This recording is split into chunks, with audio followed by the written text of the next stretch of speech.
Good morning, children. In the previous class, we learned about the refractive index.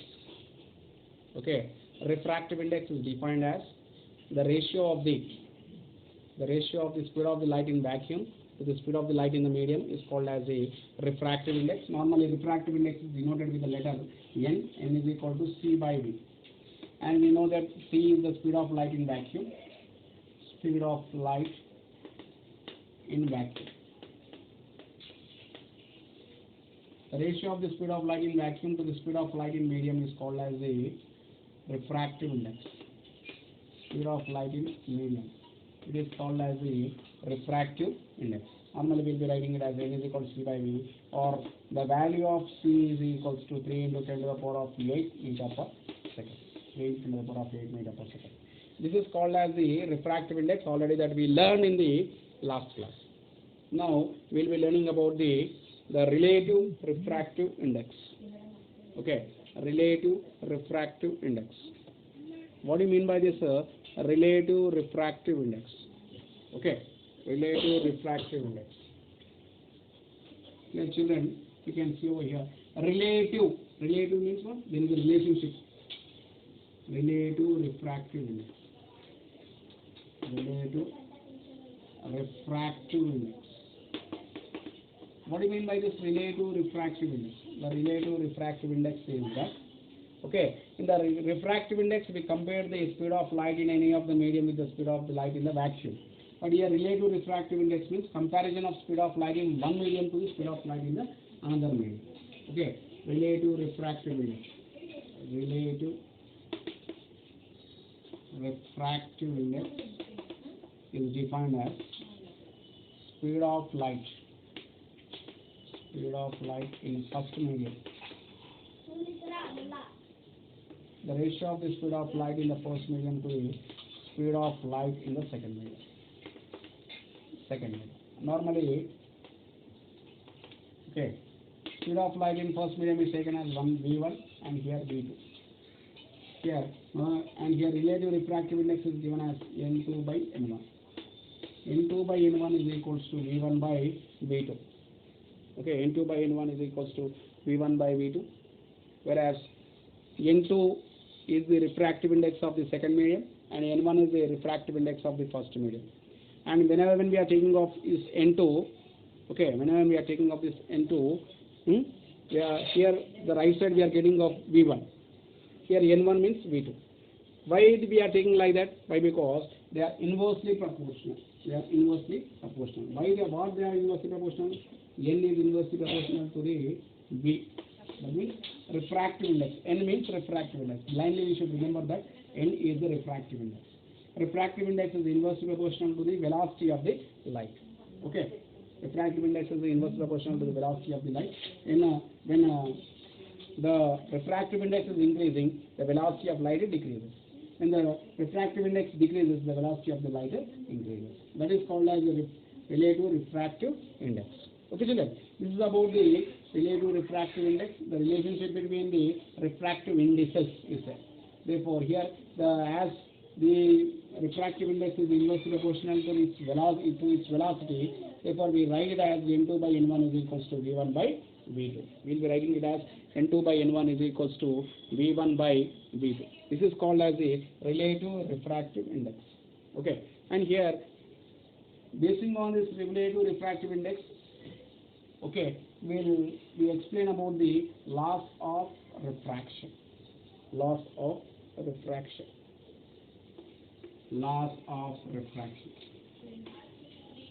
Children, we have learned about the laws of reflection. Okay, we have learned about the laws of reflection. Laws of reflection. What do you mean by the laws of reflection? In the laws of reflection, we learned that the incident ray, normal, reflected ray lie in the same plane. Okay, the incident ray, normal, reflected ray lie in the same plane. And we learned that the angle of incidence is equal to the angle of the reflection. The second law of reflection is that the angle of incidence is equal to the angle of the reflection. But whereas the first law is that the incident ray, normal and reflected ray lie in the same plane. Here also, in case of refraction also, we'll be seeing the same. First one is that the incident ray, normal, refracted ray, not the reflected ray. This is the refracted ray, lie in the same place.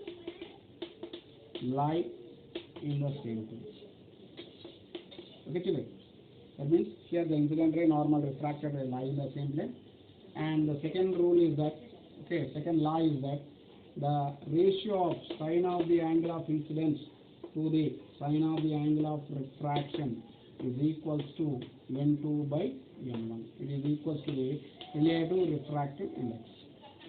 Okay, sin I by sin r is equal to n2 by n1. It is the ratio of sine of the angle of incidence to the sine of the angle of refraction, that is equal to n2 by n1. Normally, we can write this as n1 sin I is equals to n2 sin I. Okay, n1 sin I is equals to n2 sin R.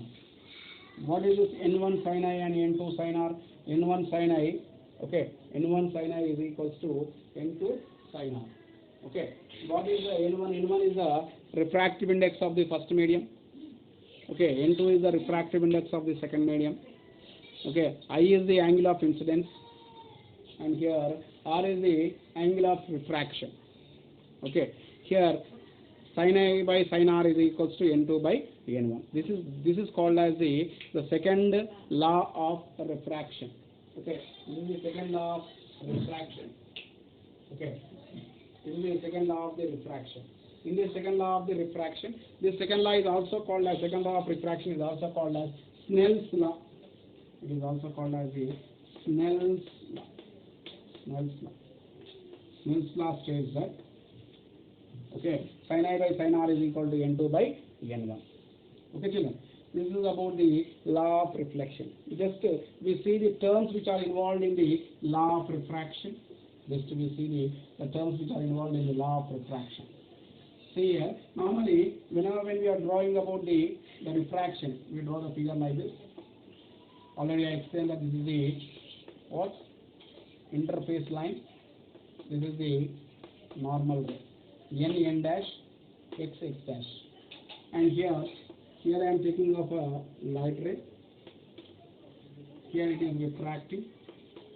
Okay, that by seeing of this figure, how the light ray is traveling. It is traveling from rarer to denser or denser to rarer. Normally it is traveling from rarer to denser. Why?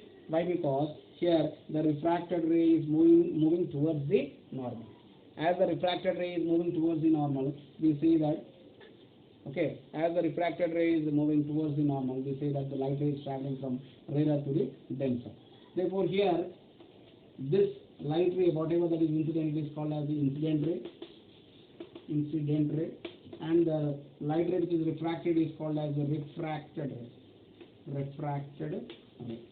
And here the angle between the incident ray and the normal is called as the angle of incidence, and here the angle between the normal and the refracted ray is called as the angle of the refraction. Okay, therefore here when we say about the second law of refraction, or when we say the first law of refraction, here we say that the incident ray, the normal, and the refracted ray, all they are lying in the same place. They are lying in the same place, same page, or they are lying in the same board. Okay, therefore we say that they are lying in the same plane. The incident ray, the normal, and the refracted ray lying in the same plane. And the second law is that the sine of angle of incidence, the sine, we should take, as in the trigonometric ratios we'll be having of sine, cos, tan, cot, secant, cosecant. Okay, in this we'll be taking that sine, sine I by sine R. Here, the sine I by sine R, that whenever you are taking of sine I by sine R, we should take the light ray, the refractive index of the medium which is traveling from rarer to denser or denser to rarer. Normally the refractive index of air is taken as 1. Okay, generally we will be taking it as 1. Okay, and here sine I by sine R is equals to n2 by n1. Okay, what is this I? I is the angle of incidence. What is R? R is the angle of the refraction. Okay, R is the angle of the refraction. The I is nothing but it is the angle between the incident ray and the normal. Okay, that is called as the angle of incidence. Whereas the angle between the refracted ray and normal is called as the angle of refraction.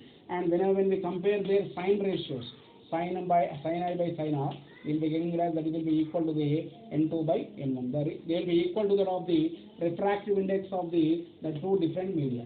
That means here first medium, this is the first medium, this becomes the second medium. Okay.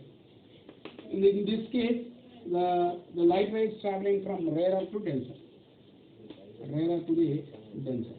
Okay. Therefore, the refractive index of the rarer medium to the refractive index of the denser medium. That will be taken as N2 by N1, and here this will be equal to that of the sine of the angle of incidence to the sine of the angle of the refraction.